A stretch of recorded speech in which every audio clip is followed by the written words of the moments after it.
ప్రళయం రాబోతుందా? ఏది అబద్ధం, ఏది నిజం? ఇక మ్యాటర్ లోకి వెళ్తే జపాన్ పురాణాల ప్రకారం ఈ చేపను messenger of the sea God అని అంటారట. అంటే సముద్ర దేవుడి దూతగా ఇది జరగబోయే ప్రళయానికి సంకేతం ఇస్తుందంట. ఇక 2011లో జపాన్ లో సముద్రం లోపల భూకంపం సంభవించి సునామీ విరుచుకుపడడానికి ముందు కూడా ఇలాంటి చేపలు దాదాపు సముద్ర తీర ప్రాంతంలో 20 కనిపించాయట. ఇప్పుడు మెక్సికో తీరంలో ఈ చేప కనిపించడంతో ఇది ఏదో జరగబోయే ఆందోళన అని చెప్పేసి అక్కడున్న స్థానికులు కూడా అతలకుతలమవుతున్నారని చెప్పొచ్చు. ఈ వీడియోపై రకరకాల కామెంట్ చేస్తున్నారు నెటిజన్లు. సముద్రంలో అడుగు భాగంలో ఉండే చేపలు జబ్బు పడినప్పుడు మరణించినప్పుడు తీరానికి కొట్టుకొస్తాయి. ఇవి తెలిసిన విషయమే. అది ఒక సాధారణ ప్రక్రియ. కానీ కొంతమంది మాత్రం ఇలా రావడానికి చాలా కారణాలు ఉన్నాయని ఒకరికి కాను ఒకరు చాలా విషయాలు చెప్తున్నారు.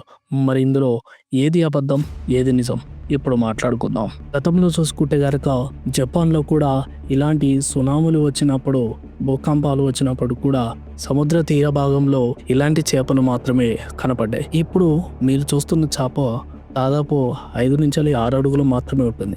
కానీ ఇలాంటి చేపలే గతంలో కూడా మన వాళ్ళు సముద్ర తీర భాగంలో చూసినప్పుడు వాళ్ళకు దొరికింది దాదాపు 7 నుంచి 36 అడుగుల పొడవు. అవును, మీరు విన్నది నిజమే. అయితే ఇలాంటి చేపలు దాదాపు సముద్ర తీర భాగంలో చాలా పెద్ద పెద్ద సముద్రాలలో 1000 కిలోమీటర్ల లోపల మాత్రమే ఉంటాయి. అవును, ఇవి బయటికి రావడానికి ఇష్టపడవు. కానీ ఒకవేళ ఇవి బయటికి వచ్చాయంటే ఏదో పెద్ద ప్రళయం రాబోతుందనే చాలామంది పెద్ద పెద్ద శాస్త్రవేత్తలు కూడా మాట్లాడుకుంటున్నారు.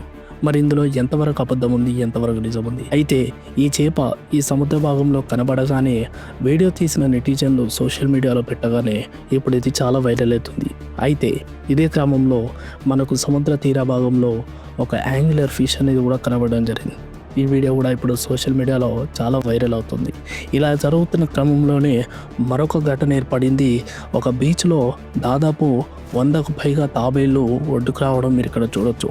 ఏంటి అసలు ఏమవుతుంది? ప్రకృతిలో ఇలాంటి జరగడానికి గల కారణాలు ఏమై ఉండొచ్చు? గతంలో కూడా ఇలా జరిగినప్పుడు సునామీలు వచ్చాయి. అంటే మళ్ళీ ఇప్పుడు వచ్చే అవకాశాలు ఏమన్నా ఉన్నాయా? ప్రళయం రాబోతుందా అని చెప్పేసి కూడా చాలా మంది మాట్లాడుకుంటున్నారు. ఒక రకంగా మాట్లాడుకుంటే ఇలా చేపలు ఒడ్డుకు రావడం వల్ల, తాబేళ్లు బయటికి రావడం వల్ల ఇలాంటి సునామీలు, ప్రళయం రాబోతుందంటే మనం అంతవరకు చెప్పలేం.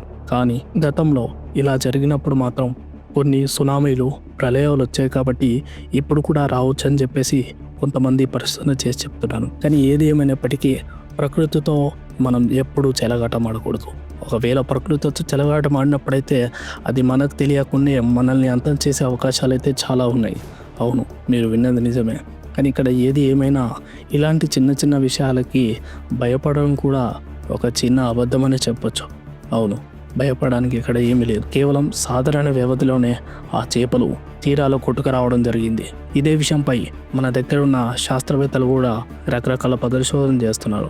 కానీ ఏది ఏమైనా ఇలాంటి ప్రళయం రాబోతుందా అంటే మనం కొద్దిగా ఆలోచించాల్సిన అవసరం ఉంది. కానీ ఏదేమైనా చివరికి మనం మాట్లాడుకోవాల్సిన ఒక విషయం, మన ప్రకృతిని కనుక మనం కాపాడుకుంటే ప్రకృతి మనల్ని తప్పకుండా రక్షిస్తుంది. వీడియో నచ్చినట్టయితే లైక్ చేయండి, షేర్ చేయండి.